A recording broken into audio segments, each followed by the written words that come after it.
Hello and welcome. Today, we are going on an absolutely incredible journey. We're going to follow a single tiny water droplet to figure out the story behind every single time it rains. I mean, it's a question we've all asked at some point, right? You look up at those big gray clouds on a rainy day and just wonder, how in the world does that happen? Well, the answer is this amazing, never-ending story called the water cycle. And to really get it, we're going to do something cool. We're going to follow just one tiny drop of water on its epic adventure, from the ground, way up into the sky, and then all the way back down again. All right, so our droplet's journey kicks off with its first big move, the trip upward. And this stage has a name. It's called evaporation. Okay, so picture the sun, right? It's like this giant, powerful engine in the sky. It beams down and warms up all the water in our oceans, lakes, and rivers. And this heat, it gives our little water droplet so much energy that it completely changes. It goes from being a liquid to this invisible gas called water vapor, and it starts to float up, up, up into the air. And you know what's really cool? You can actually see this happen right in your own kitchen. Just have an adult heat up some water in a pot. As it gets hot, you'll start to see steam rising off of it, right? Well, that steam, that's water vapor. It's evaporation happening right before your eyes. It's the exact same thing that lifts water from a massive ocean, just, on a way smaller scale. Okay, so our little droplet of water vapor has floated way, way up into the sky. But here's the thing. It's not going to be alone for very long. And that brings us to the next part of its adventure, making clouds. This part is called condensation. So, as our water vapor droplet goes higher and higher, the air around it gets really, really cold. And that cold air makes it change back.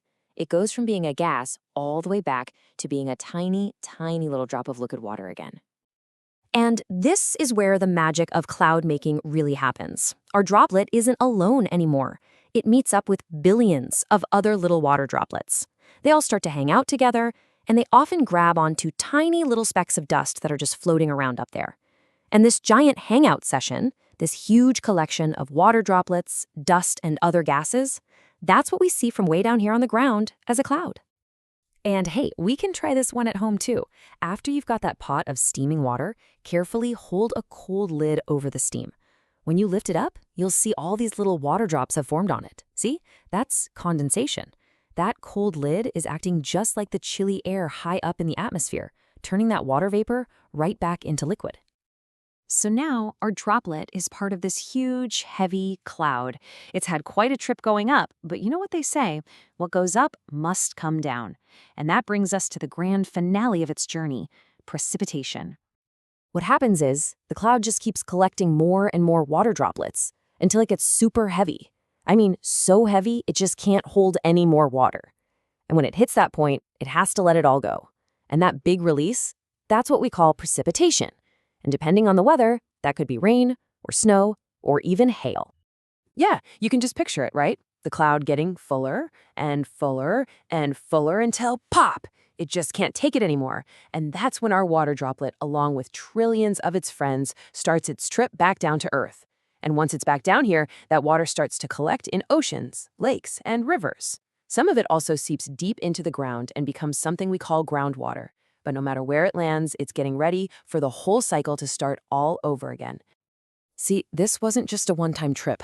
Our little water droplet is part of a constant, never-ending loop. And this loop is absolutely essential for all life here on Earth. So really, it all boils down to this really powerful three-step dance. First, water evaporates and rises. Second, it condenses and forms clouds. And third, it precipitates and falls back to Earth. And it just keeps doing that over and over and over again. Just like our source material puts it, it's a continuous process of evaporation, condensation, and precipitation. It's kind of the perfect system when you think about it. But wait, there's more. Those three main steps aren't the only way water gets up into the atmosphere. Turns out there are a couple of other really important ways it joins the party. Have you ever heard that plants sweat? Well, it's basically true. It's a process called transpiration. Plants actually release water vapor right from their leaves into the air.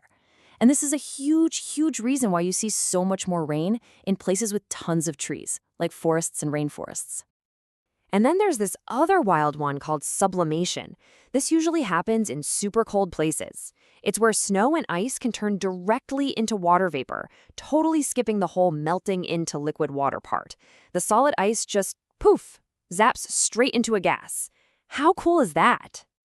And all of this brings us to one final, kind of mind-blowing thought. So, if all the water on Earth has been here for billions of years, just going around and around in this cycle, could the water you're drinking today be the exact same water a dinosaur once drank? Well, the science says, yep, absolutely. Think about that one the next time you take a sip of water.